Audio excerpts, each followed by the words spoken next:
Beautiful morning, cooking brisket today. Got the fire started. We're gonna throw these things on right now. It's a little bit before 8 o'clock. We're gonna pull them off probably around 9 or 10 p.m. tonight. We're gonna cook them all day. We're gonna season them, salt and pepper, LeRoy and Lewis, house Dalmatian rub available on our website. We're going to smoke them, start kind of low, build it up a little bit over time. We're gonna show you what it's like when we wrap them, what they're supposed to look like, the stages of cooking, the changes in color. We're going to wrap them up, the patented TM, copyrighted LeRoy and Lewis, also chose barbecue boat method. We are going to finish them off and then show you guys exactly when to pull off a brisket when it's done, then how to rest it, and then how to carve it in the morning, but that's another video.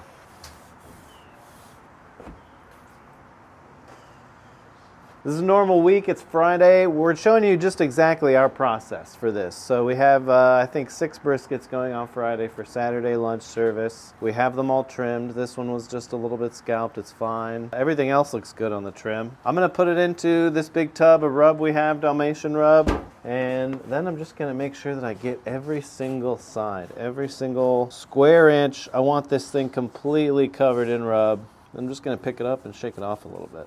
And that's pretty well exactly coated, exactly what I want. If there's a little bit that kind of just got missed, I'm just gonna finish it out. And that's perfectly coated. Look at that. That's perfectly seasoned. It's like a bark already. Yeah, every single side. This part right over here, where it's gonna be the burn ends right over there, that's gonna be perfect. I'm gonna start back here with this one because it feels a little smaller. This pit has a couple different heat zones in it. So up here, kind of toward the middle and the back, that's kind of the hottest zone. There's another hot zone kind of down here by the exchange of the smokestack. We have kind of our cooler zone. You can see there's sausages working here. We're gonna put the coldest zone right here. We're gonna put burgers there. So we're gonna try to fill up kind of this zone right here with our briskets. I'll just throw these others on real quick. We're not using a slather here. We're just using the natural moisture that the briskets have. So we don't really need a slather. They're still wet, they're still tacky, they still have some moisture to them, just from the natural moisture of the meat and from being in the walk-in. So we don't need a slather. I mean, you can use one. Typically, if they like sit in the walk-in uncovered, they might dry out a little bit, and then you might need a slather, but you can see like stuff that's just off of my hands is already sticking to this. So you don't necessarily need a slather. To me, it's just an extra step. I don't particularly love it. I also, you know, we do enough kind of weird, crazy things here that I kind of just want to keep the briskets as simple as possible and just see, you know, exactly what we can do. How good can we make them, you know, with the very true, simplest method that we can go with. This one's a little bit bigger. Kind of throw it up here, kind of assuming it's the biggest one. I'm gonna have to move it forward a little, actually. So we're using our house Dalmatian rub here, and it is a 2-to-1 volumetric blend of 16 mesh ground black pepper from Southern Style Spices. You can order that online.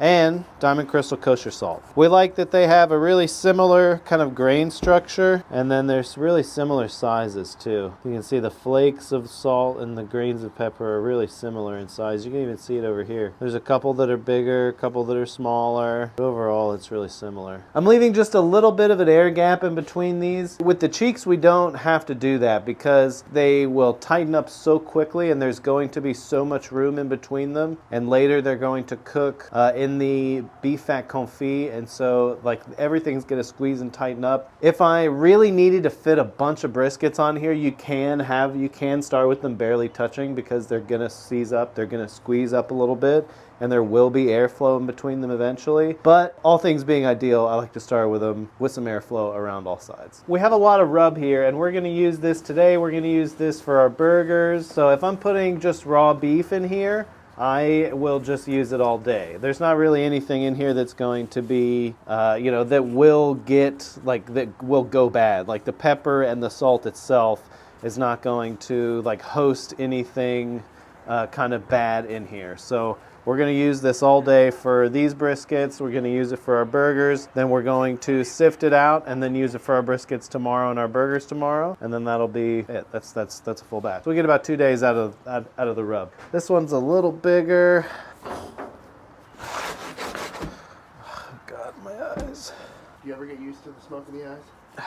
I mean, kind of, but sometimes it just gets you. Well, you also can learn like where to be. Like, You can kind of duck down and get in there like that, and the smoke is not going to get you as much as it is like way up here. All these briskets, we have them pointing fatty side toward the fire and fat side up. That's because this is a bigger side. This is the side that can take a little bit more heat. We need to try to protect the lean side. Just like the natural convection of the smoke and the air kind of going over them, that's the way that we want it to hit, and that's the way that we want it to cook in that order, like this side first and then this side kind of second. So I moved these back just a little bit. I moved those sausages back, and then I moved these briskets back a little bit just because I know I don't want the tip of it so close to where the fire is going to be.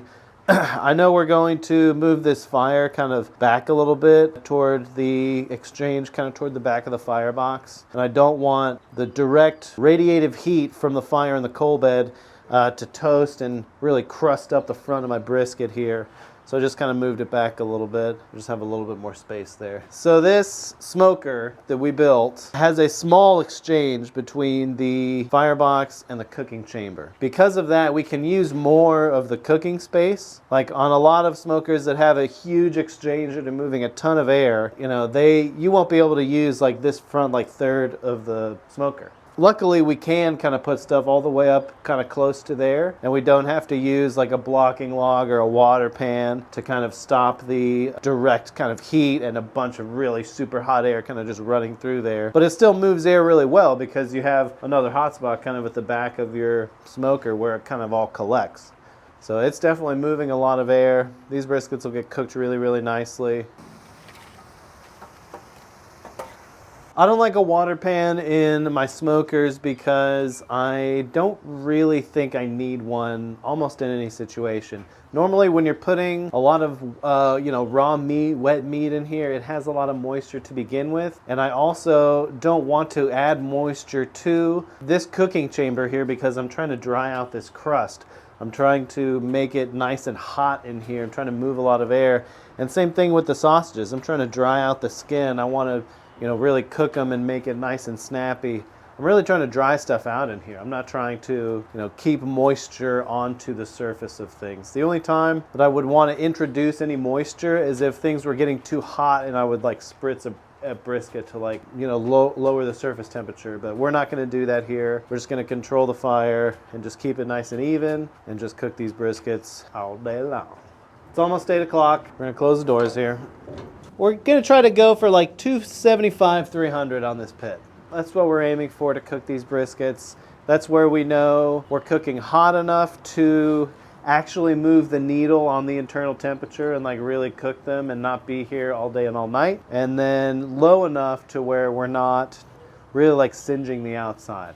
And so that kind of temperature is going to move depending on what size smoker you have. Smaller smoker you have, the lower that temperature you're going to want to, that temperature window you're going to want to cook at is going to be.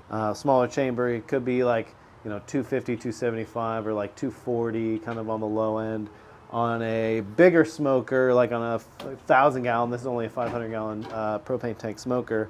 On a bigger smoker, you can cook possibly up to like 350.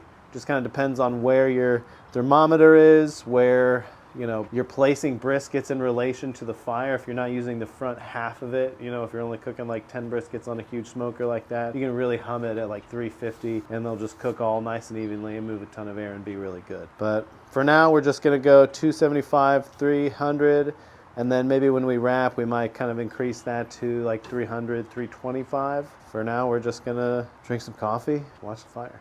Got myself a little personal brisket going on today. This is a Costco Prime. Not too bad looking, honestly. Can't beat it though. Heavy bark. It's the number one brisket tip. Don't try so hard. Everyone's always thinking that it's all about, fancy seasonings and slathers. And a lot of people don't believe us when we tell them we just use salt and pepper. But it's more about the technique than it is anything else. Just getting a nice heavy coating on there and getting that bark built. Yeah, just get the right size salt, the right size pepper. It's kind of hard to find, although it's getting easier. Now that the barbecue world is kind of blowing up, you can get 16 mesh on Amazon nowadays. So let's get some burgers going too. Well, it's about 4 hours into the brisket cook here. These guys are really starting to take on a nice mahogany color. They're going to turn mahogany, then kind of brown, then they're going to darken and almost turn black, and that's when we're going to wrap them. But first few hours, we're just laying down smoke. We're getting that smoke ring. The bark is starting to set. It's not quite just rubbing off. There's, squeezing up a little bit. Definitely the surface is drying out. They're all looking really good. Everything's going according to plan as we like. And we want to just say a couple words about the wood that we're using as well. So this is post oak from Bastrop from our friend Javier. It's nicely seasoned. This feels kind of light for its size. So that means that a lot of moisture has been evaporated from the wood. Another little trick Scotty Barv taught us. Kiss that wood. If you feel with just part of your lips on the end grain of the wood, and if it's cold, then there's moisture in there. But if it's not like cold to like the touch, then a lot of the moisture has been like evaporated out of it. So always give your wood a little kiss. So if we're talking about rotating, I haven't rotated any of these yet because I started with the biggest ones up top. I'll probably rotate them a little bit when we wrap.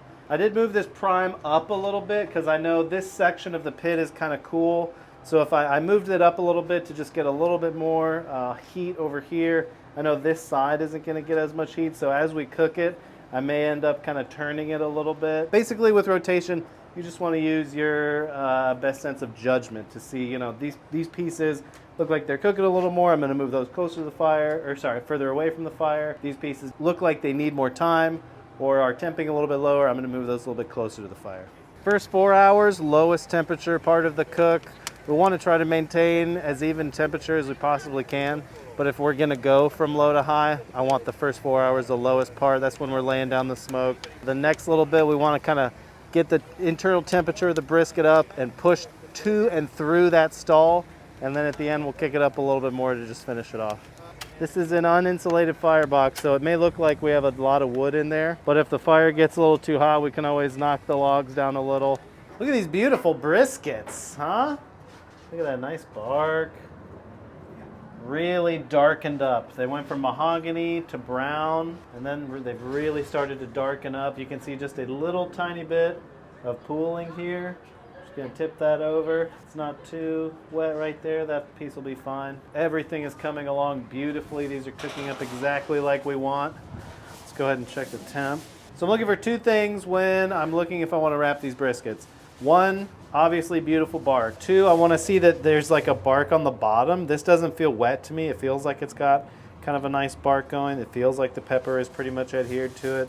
And I'm also looking for at least 165 internal, and boom, I've got that. It's 171. We're temping it right in the middle part of the lean. There's the kind of mohawk and the ridge here, and then right underneath that in the deepest part of the lean that I can get is where we want to take the temp.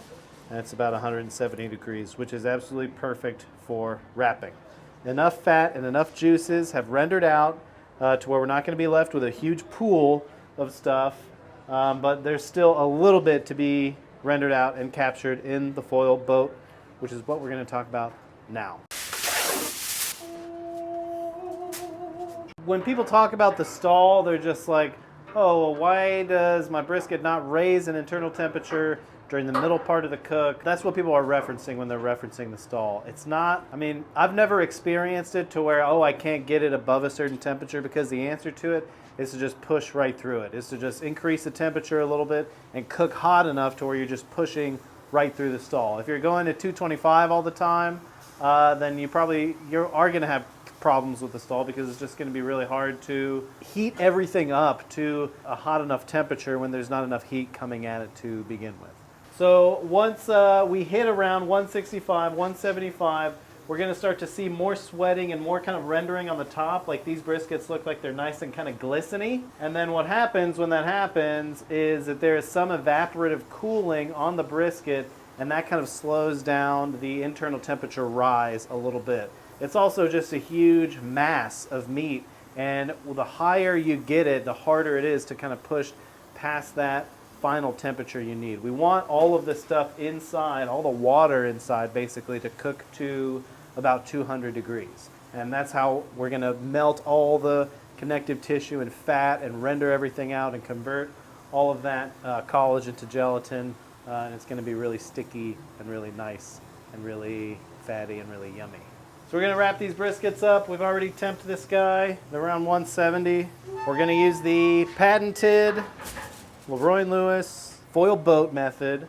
So basically what I have here is kind of a shorter piece of aluminum foil and then a longer piece of aluminum foil.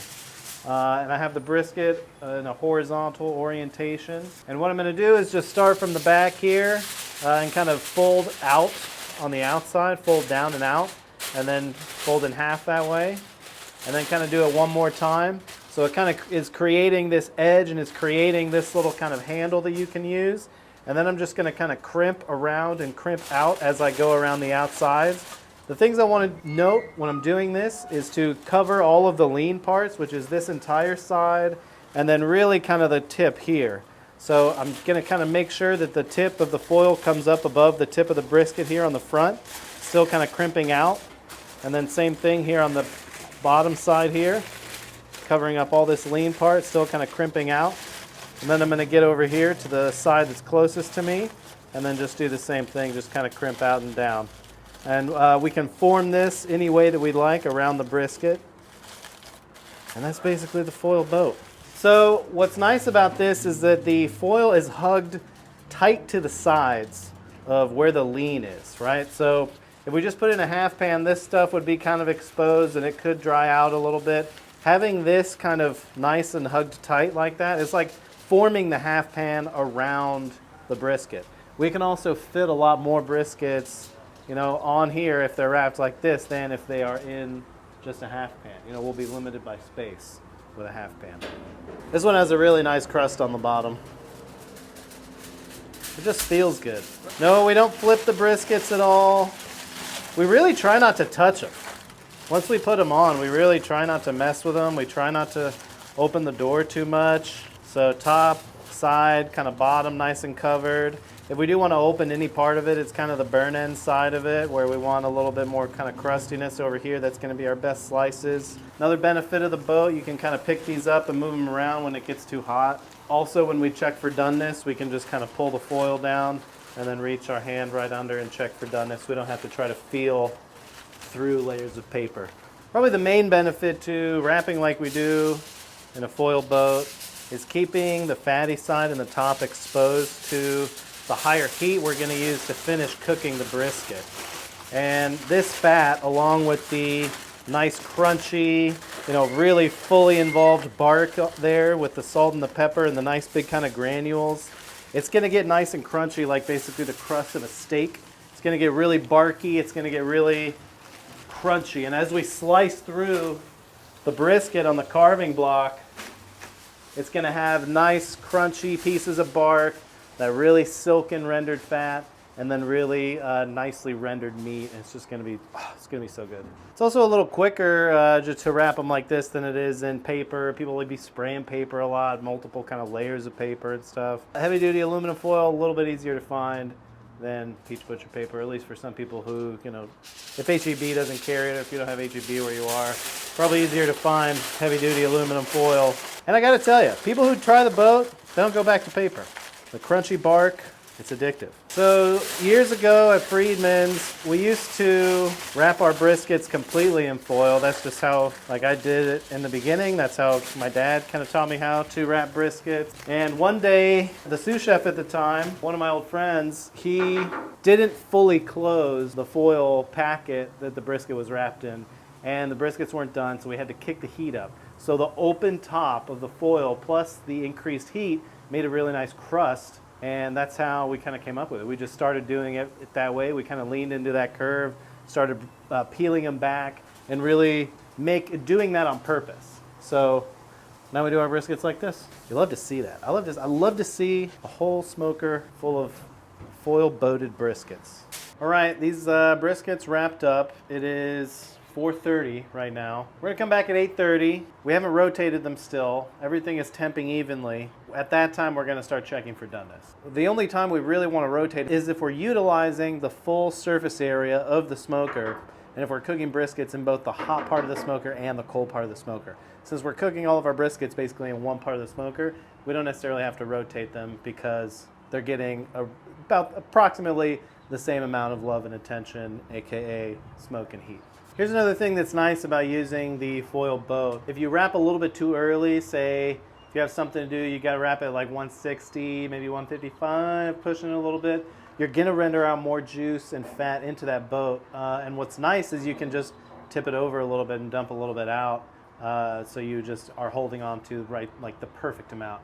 Basically what you want in the boat is like a quarter cup. You don't really need anything more than that. That's gonna kind of moisturize and keep really nice and wet everything around the bottom and sides of the brisket. Anything more than that, probably want to dump out a little. It's 11 o'clock. Some wind came in, blew some things around. We had to work on the fire just a little bit more to kind of push these guys over the edge, but they finally got there. We're nice and tender. You can hear how nice and crusty that bark is.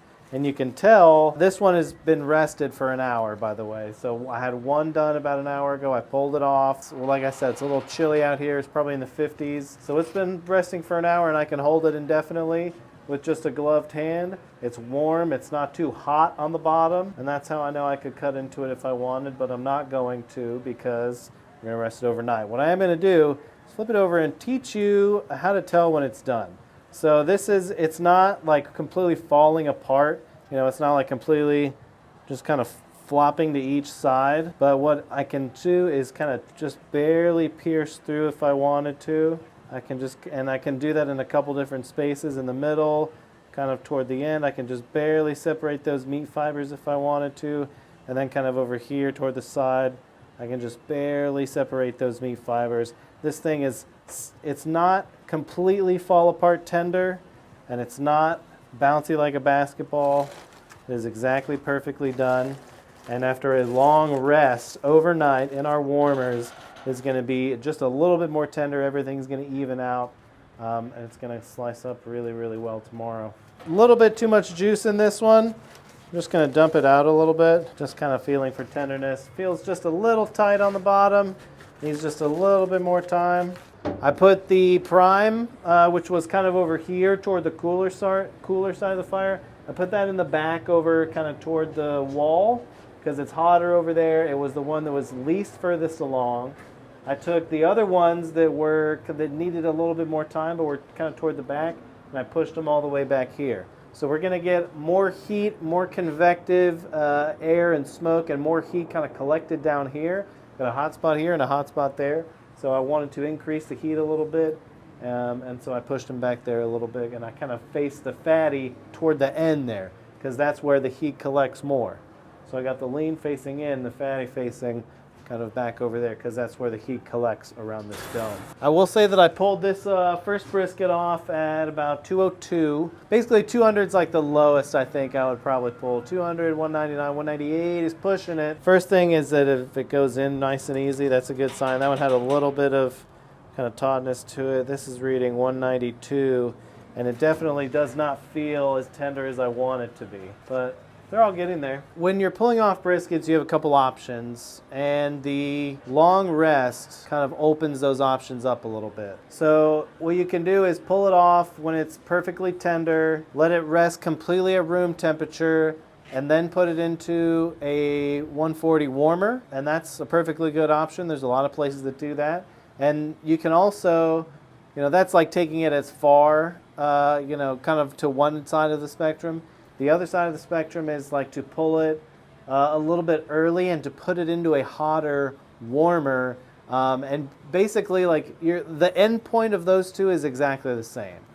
You want to kind of finish it at a tenderness and rest it for a long time.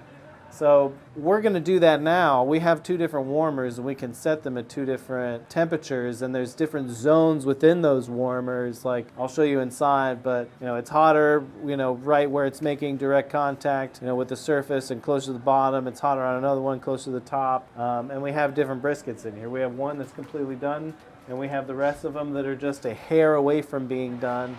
But if we just turn the warmer up a little bit, then it can kind of end up where we want it to end up. And we're going to show you guys that. So I got this one that's fully done, that's rested, that's ready to go into our warmer. We're going to put it in this warmer right here, 140. We're going to rest this overnight, not making contact with the bottom here. This is where the heating element is on the bottom here. We don't want to make contact with it. We're just going to put it in there. We're going to rest these in some cabinet warmers. I know not a lot of people have those at home, but just a quick primer on what to do if you don't have those. You can either go in a Yeti. We have a couple here. We got a 65. We got a water cooler. We got another Yeti over here. You can rest it in there. I would wrap it in some towels just to kind of keep it a little cleaner. But you can, that will hold a lot of heat, and that will kind of like coast it down to a really nice temperature. What you can also do to kind of prime it is add some hot water in there and then dump that hot water out so it's nice and warm in there. Then you put the warm brisket into the warm Yeti. It's going to stay warmer in there longer. You can also rest it in your oven if you want to try that overnight on your lowest setting. I know some people's lowest setting doesn't go to like 170. It might go to like 200. You can still do that. I would just undercook the brisket a little bit, set it at 200 like we're going to do here, and then go to sleep at night. So these got to like 190, 195. We're going to set them in here at 200, and then it's going to just coast overnight.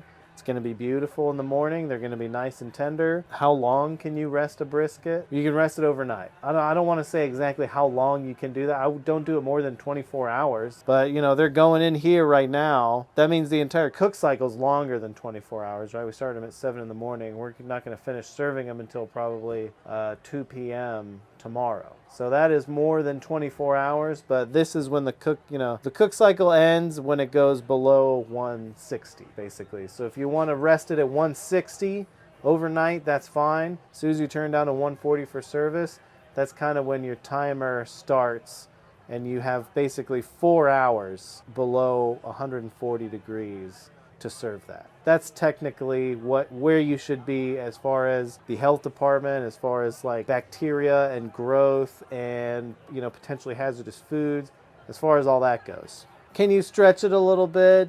Maybe, possibly, probably. It's kind of a gray area, but I would say just whatever you feel comfortable serving your guests, your family, as long as you are not within, serving to the public. If you're serving to the public, look up whatever local, the rules are. Luckily, brisket sells out quickly, so you don't have to fucking worry about it. So if you are a little worried about these like drying out or anything, don't forget that they're sitting in some juices here. So they're gonna sit in that all night. A little bit will be reabsorbed into the brisket itself. And then what we can even do tomorrow is, slice that off, dip it in the juices. There's really no way these are gonna be bad. It's gonna be separate. I'm putting it on top because it was kind of the least done. Heat rises. These two are a little bit closer. I kind of put them in the middle. Back is going to be a little bit hotter than the front of this warmer as well. And these guys will put on the bottom. They'll be done in the morning. Okay, this is the end of our second brisket video in the series. The next one, we're going to slice everything and put it all together. But, resting, it's really not that hard. A lot of it is just intuitive. If it's too hot to hold, it's too hot to cut. A nice long rest will benefit you. Everything will kind of even itself out, and we'll see that in the next video. See you in the morning when we'll slice this up.